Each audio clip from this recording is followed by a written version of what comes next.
Well, I woke up in the morning, ate breakfast, and then I got into my vehicle, put on my favorite song. Gael Saucedo could have never imagined what was coming when he started his morning.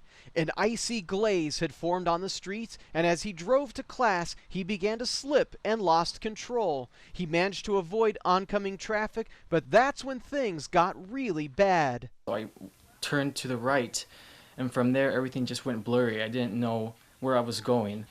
And then I just didn't know what to do. I was just thinking in my head, oh, I think I'm gonna die. Once he realized he was in the river, he quickly rolled down the window, afraid his Jeep might sink.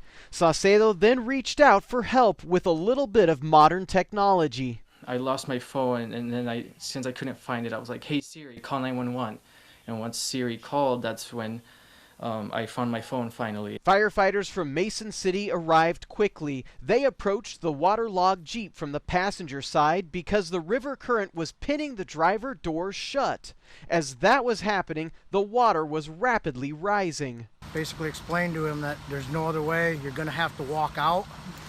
I'll be right there with you, holding on every step of the way. Saucedo's wet walk through the bitter cold river felt every bit as bad as you'd imagine. My hands were freezing. I couldn't feel my legs anymore, so I was struggling a lot.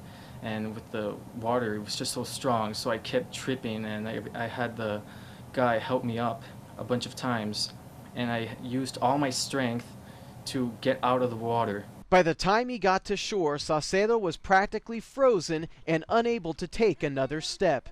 Firefighters had to carry him to the ambulance. Needless to say, this man, whose morning went from routine to frozen mayhem in an instant, is thankful for the first responders who saved him. I want to thank everyone that was there, and especially that guy that risked his life and went into the river to save my life. And I just want to thank him a lot for doing that.